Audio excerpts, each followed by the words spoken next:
కోటి కోసం కూటి తిప్పలు అంటారు కదా, అట్లాగే కాంగ్రెస్ వాళ్ళవి మాత్రం ఓటు కోసం కోటి మోసాలు అన్నట్టుగా వ్యవహారం నడుస్తూ ఉంది. ప్రజల నుంచి ఒక ఓటు రాబట్టడానికి 6 గ్యారంటీలు, 13 డిక్లరేషన్లు, 420 హామీలు అడ్డగోలుగా ఇచ్చిన కాంగ్రెస్ పార్టీ వల వేసి ఓట్లు పట్టి ఓట్లు కొల్లగొట్టి మరి గ్యారంటీల గారడి చేసి టోకున మొత్తం 4 కోట్ల మందికి టోపీ పెట్టారు. అందుకే మేమేమనుకున్నామంటే మరి మీకు కొన్ని వాస్తవాలు చూపెట్టాలి, ఆ తర్వాత లీగల్ సెల్ మీటింగ్ ఎందుకు పెట్టుకున్నాము ఇవన్నీ కూడా చెప్పాలని చెప్పి అనుకున్నాం. ఒక్కసారి మీకు ముందు 2 వీడియోలు నేను ప్లే చేస్తాను. ఒక వీడియోనేమో మన గౌరవ ముఖ్యమంత్రి రేవంత్ రెడ్డి గారు పదవీ బాధ్యతలు లాల్ బహదూర్ స్టేడియంలో డిసెంబర్ 7, 2023 నాడు చేపట్టారు. చేపట్టిన రోజు వారు పెట్టిన తొలి సంతకంకి సంబంధించిన ఫైల్ ఇది. ఫుల్ స్క్రీన్ చేయి. ధన్యవాదాలు.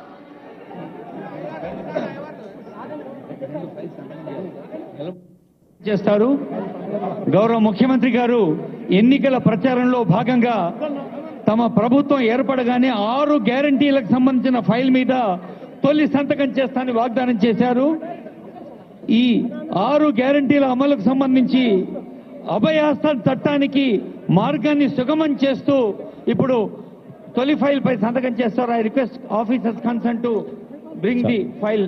తొలి అభయహస్తం చట్టం చేయడానికి అంటే 6 గ్యారంటీలను చట్టబద్ధత కల్పించడానికి అభయహస్తం చట్టం చేయడానికి సంబంధించిన ఫైలు మీద గౌరవ ముఖ్యమంత్రి గారు సంతకం చేస్తారు అని వ్యాఖ్యాత అనౌన్స్ చేస్తారు. తర్వాత ముఖ్యమంత్రి గారు సంతకం పెడుతూ ఫోటోలకు పోజ్ ఇచ్చారు, వీడియోగ్రాఫర్లకు పోజ్ ఇచ్చారు, అల్టిమేట్గా సంతకం పెట్టారు. తర్వాత రెండో కరెక్ట్గా ఇదేమో డిసెంబర్ 7, 2023 ప్రమాణ స్వీకారం చేసిన మొదటి రోజు అదే వేదిక మీద అభయహస్తం అనే చట్టానికి సంబంధించిన ఫైల్ పైన సంతకం పెట్టారు. ఇక రెండవది కరెక్ట్గా వారం రోజుల తర్వాత గవర్నర్ గారు ఉభయ సభలను ఉద్దేశించి ఆనాటి రాష్ట్ర గవర్నర్ తమిళిసై సౌందరరాజన్ గారు ఉభయ సభలను ఉద్దేశించి చేసిన ప్రసంగం ఇదే విషయానికి సంబంధించి ఇప్పుడు మీరు వింటారు. We have declared 6 guarantees for the welfare and development of the people. In time, with promises made, Chief Minister Shri Revanth Reddy Garu signed the file giving legal sanctity to the 6 guarantees soon after his swearing in. This proved the commitment and dedication of our government. My government 6 గ్యారంటీల we have declared అమలు 6 విషయంలో guarantees. చిత్తశుద్ధిగా మా ప్రభుత్వం ముందడుగు వేస్తున్నది. వాటికి చట్టబద్ధత కల్పించే విషయంలో, చట్టం చేసే విషయంలో. ఆ ఫైలు మీద ముఖ్యమంత్రి గారు సంతకం పెట్టారని ఎవరో ఐరాగార వ్యక్తి చెప్పలేదు. రాష్ట్ర గవర్నర్ గారు ఉభయ సభలను ఉద్దేశించి మరి అక్కడ జాయింట్ సెషన్ ఎమ్మెల్యేలు ఉన్నారు, ఎమ్మెల్సీలు ఉన్నారు. ఆ సభలో గౌరవనీయురాలైన గవర్నర్ గారు చెప్పిన మాట, ఫైలు సంతకం అయ్యింది, సంతకం పెట్టారు అని నొక్కి వక్కా నుంచి చెప్పిన మాట కూడా ఇప్పుడే మీరు విన్నారు.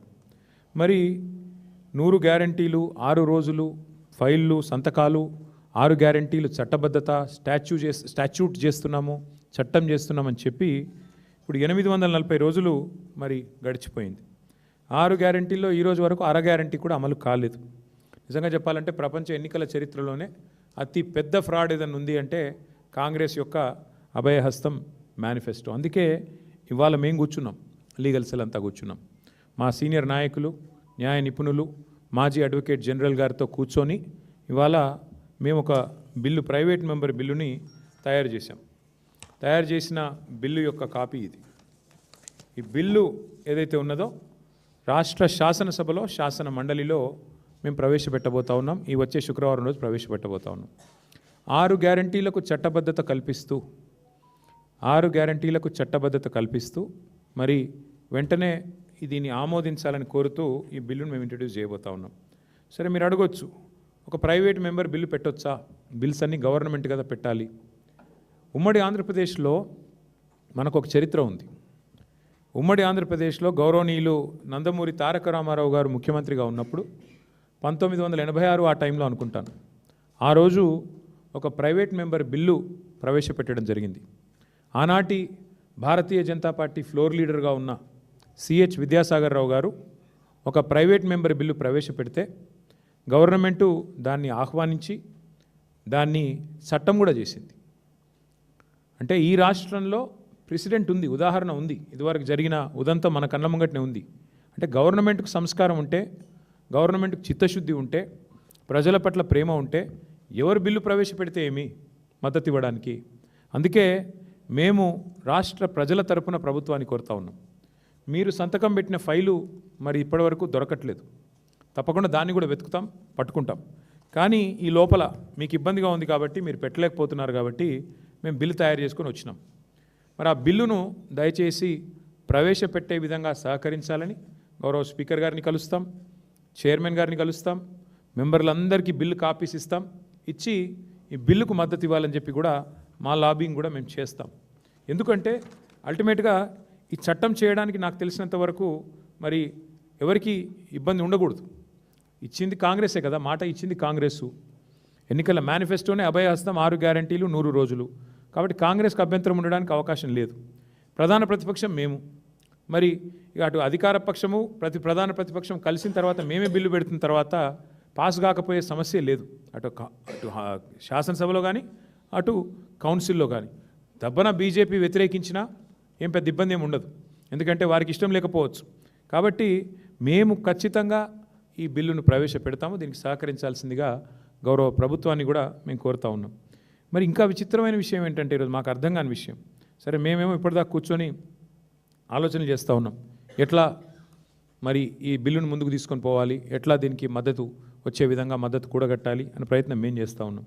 మాకు అర్థం కాని విషయం ఏంటంటే ఇంత పెద్ద రాష్ట్ర ప్రభుత్వాన్ని నడిపే పెద్దలు ఎంత గంభీరంగా ఉండాలండి. ఒక ఫైల్ సంతకం పెడితే ముఖ్యమంత్రి గారు ఆ ఫైలు దొరకకుండా పోయే ఆస్కారం ఉంటుందా? ఇట్లా అబద్ధాలు చెప్పవచ్చునా? ఫైలు సంతకం పెట్టి 2.5 ఏళ్ళు అయిపోయిన తర్వాత, 840 రోజులు అయిపోయిన తర్వాత ఆ ఫైల్ ఎక్కడ ఉంది అని అడిగితే సమాధానం చెప్పలేని దుస్థితి ప్రభుత్వానికి ఉంటుందా ఎక్కడైనా దేశంలో? ఇవాళ ఆ దుస్థితి రాష్ట్రంలో కనబడతా ఉంది. మాకు అనుమానం వస్తుంది, మరి ఏమన్నా రాను పోను ఢిల్లీ విమానంలో ఎక్కడైనా పోగొట్టుకున్నారా? ఢిల్లీ ఎక్కువ తక్కువ వచ్చిపోతారు కదా, ఎప్పుడైనా ఢిల్లీ విమాన పర్యటనలో ఎక్కడన్నా తప్పిపోయిందా ఫైలు? లేదా ఎఫ్ఎస్ఎల్ అగ్ని ప్రమాదంలో కాలిపోయిందా? లేదా మొదటి సంతకమే మోసంతో మొదలైందా అనేది ఇవాళ తేలవలసిన ప్రశ్న. ఎందుకంటే మీరు చెప్పింది ఏదో సామాన్యమైన వ్యక్తి కాదు.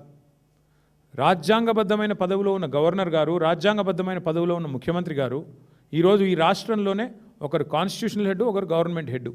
మరి ఇద్దరు అంత స్పష్టంగా చెప్పిన తర్వాత ఫైలు మిస్ అయ్యే అవకాశం ఎక్కడుంటుంది?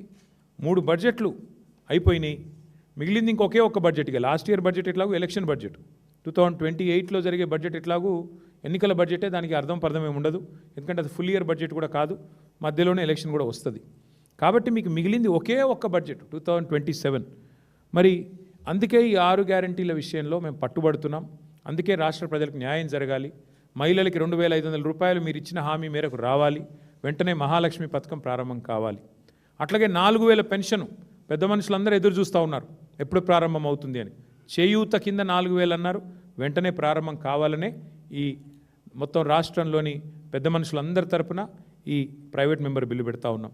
అట్లాగే రైతు భరోసా అన్నారు మీరు, రైతు బంధు కాదు రైతు భరోసా, 10,000 కాదు 15,000 అన్నారు.